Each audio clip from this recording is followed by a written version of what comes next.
G'day guys, so today I'm going to be installing new rear engine mount rubbers or isolators. In the States I'm pretty sure they call them isolators. In Australia here they've given them the name rear engine mounts. So basically mine are worn. It's giving me a little bit of rear steer in the long sweepers, so it just sort of wants to tuck in just a little bit. Doesn't want to hold a straight line that I want it to. As well as playing with the suspension and all that sort of stuff. Yeah, it just makes it uneasy in the corners basically. So I'm going to do a pretty quick install on this stuff today. So the isolators, so basically you've got to remove the exhaust, saddlebags, take off the blocks, and then undo the pivot shaft nuts, and then basically the old one should just pull straight out and these ones should slide back in. So I'm just giving you a better look at these isolators. So basically the one on the left is what will face towards the swing arm itself. The pivot shaft will pop in through that hole and then out the other side. The one on the right is what the blocks would sit into. So basically, yeah, that side sits closer to the swing arm, and then this side will sit outwards as it is. Pivot shaft will pop through that hole, and then the nut will go over it, and then that's basically how they sit. Now the other thing to look into is stabiliser kits for the touring models, or the Dyners. Not so much the Dyners because not as heavy as the touring models. So a lot of touring models there's so many options out there. I went with sta-bo. So basically what they are is they're another rubber that sit in between the pivot shaft that'll pop through here, sit over that nut inside that, and then the blocks will go over it again, and that'll hold the swing arm to the frame once the blocks are on, and then it'll stop that pivot shaft from moving around. It'll give it no room, so hopefully that'll stabilise it up even more in the future, and it will stop it from wearing those rubbers out pretty quickly. I'm pretty sure these rubbers need to be inspected every, say, 15,000 or replaced every 15,000 Ks. My bike's currently got 44,000 Ks, and I'm pretty sure they haven't been done, so they've had a pretty good run. So hopefully this will fix my rear steering problem, and I'll be able to take those sweepers as hard as I want again. Alright, let's get into it. Okay guys, what we're looking at is the swing arm assembly. Just gives you a better idea. So basically what we're replacing is number 23, so both sides. So you've got 23 here and 23 here. That's the isolators. Now the blocks are number 36 and number 35, so up here and up here. So they'll basically sit over into the isolators, and in between we'll put my sta-bo.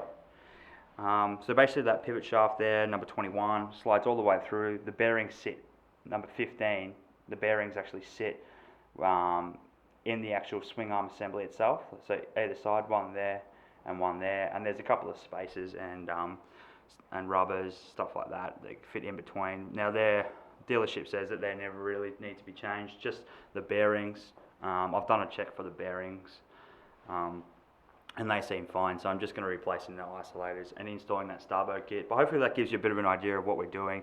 If you needed to do the bearings, you'd need to take the whole swing arm off, because I'm not doing the bearings. I'm just doing the isolators. All I need to do is jack the bike up and the transmission up, because the transmission sits in between here. The pivot shaft runs through the actual transmission and connects to the swing arm.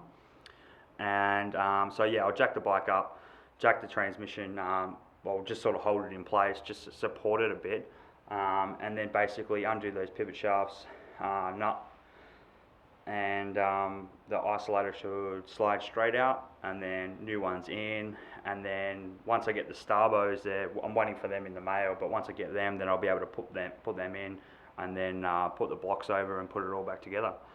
Alright, let's get into it. This is the block that I was talking about. This is where the rear passenger floorboards go. Get a flathead in there. So this is the pivot shaft. So that runs through here, through the isolators, which is behind this block here. We'll get to that in a minute. So it runs through them, through the swing arm, through the middle of the transmission, and out the other side to the same setup. Pretty important. So it's basically holding the engine and the swing arm to the frame, just using these blocks here. So it's a pretty important part of the bike. Starting off, I've just loosened these bolts here just to save a bit of time. So go ahead and take them off.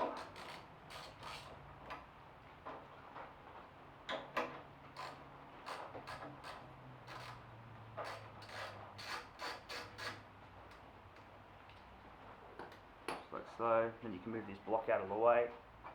So as you can see, that sits in between there, through the pivot shaft into the rubber mounts. It sits over this raised bit here.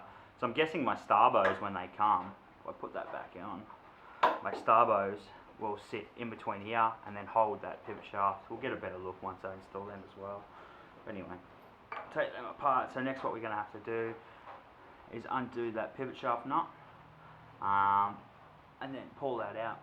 And then I suspect these isolators should pop straight out. Okay, then come around to the left side of the bike. I've already taken that block off, make it quicker for everyone. And then undo this nut. So basically get this nut off.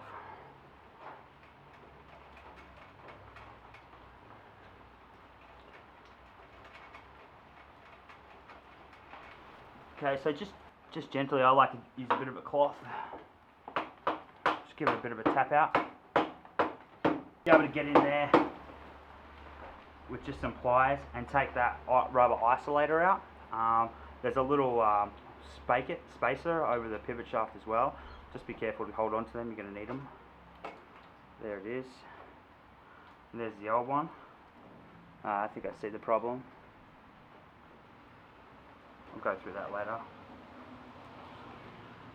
And then you've got more of the pivot shaft exposed. And just continue to tap that out.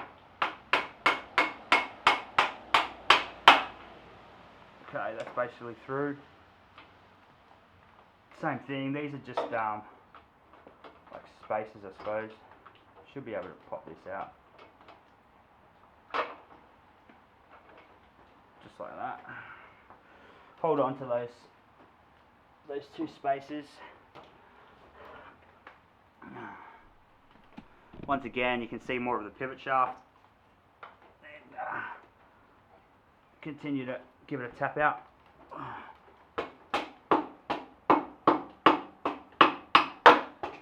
Coming back around to the right side now. As you can see, the pivot shaft's pushed this extra isolator out. So you should be able to just slide it out like so. Okay, so now I've got the pivot shaft out. Just want to go through something. I've just sped this up. So basically what I did is I put a cloth around this, put it in a vice grip, and then used a air gun to break this nut off. Only, like I said earlier, only one nut will come off with it on the bike. You need an air gun, sort of impact it off. But I've already gone and done that, just to speed things up a little bit. Same thing as that side, the opposite side. Take this nut off. That isolator will just slide out. So there's that little spacer, and then that one, and then you're on the pivot shaft. And that's basically the breakdown. Whoop. That's basically the breakdown of your pivot shaft. So then what we'll do is we'll put the brand new ones back on and do it in reverse, put it back through. Can be a little bit tricky trying to line this pivot shaft back up with the transmission and stuff. Just take your time so you don't damage anything.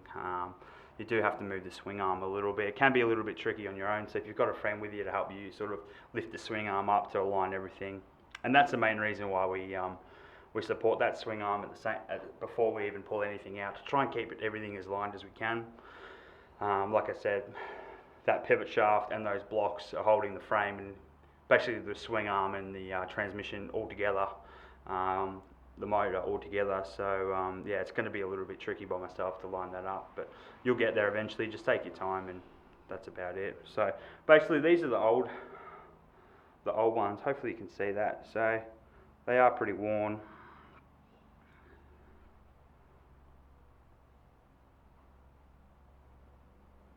You can see there. It's not too bad. There are cuts. I'm not sure how well that camera is showing that, but there are some cuts through that. But this is the first time I've done it, but apparently that's pretty bad to see that worn like that.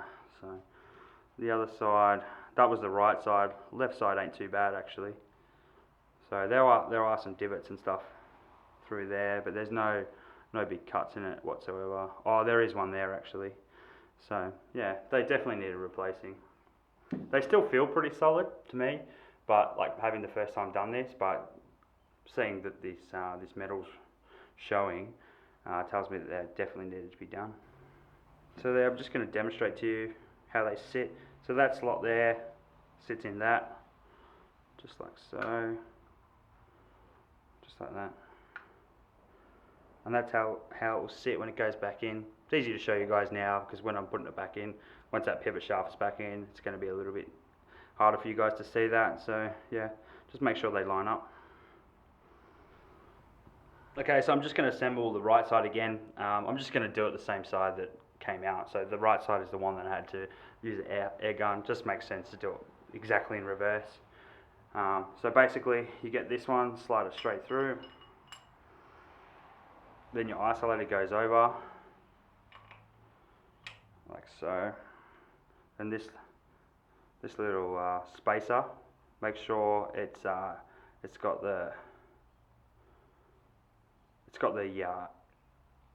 imprinted side facing towards the isolator.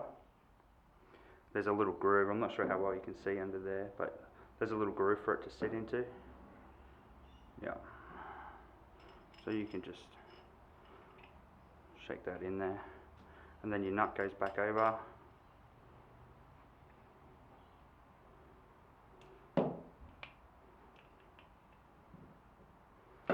Just like so.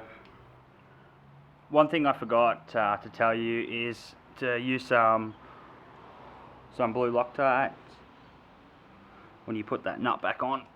This one here, the one on the top.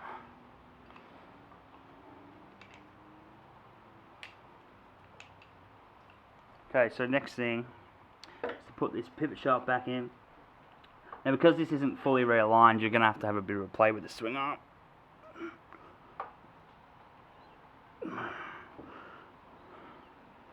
Don't use the pivot shaft to wiggle your way in. Make sure you're using the swing arm.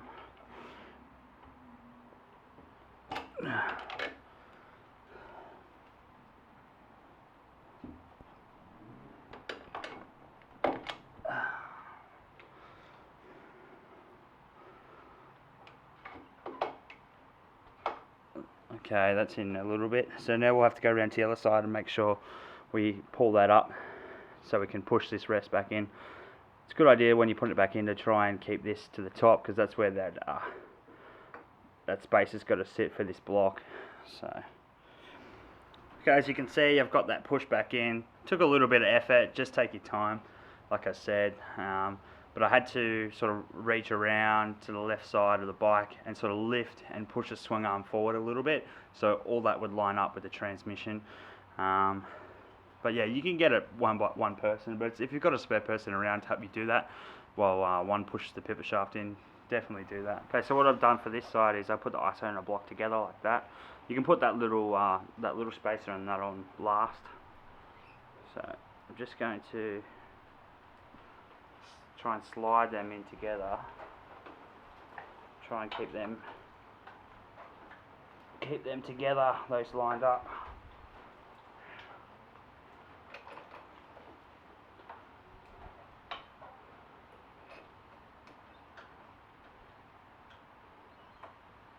Just start these bolts a little bit, just like so.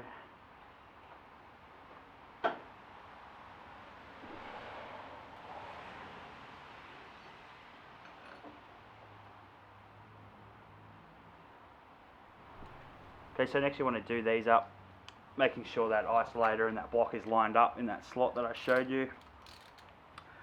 I've basically gone and done that already. I'll just got to finish it off.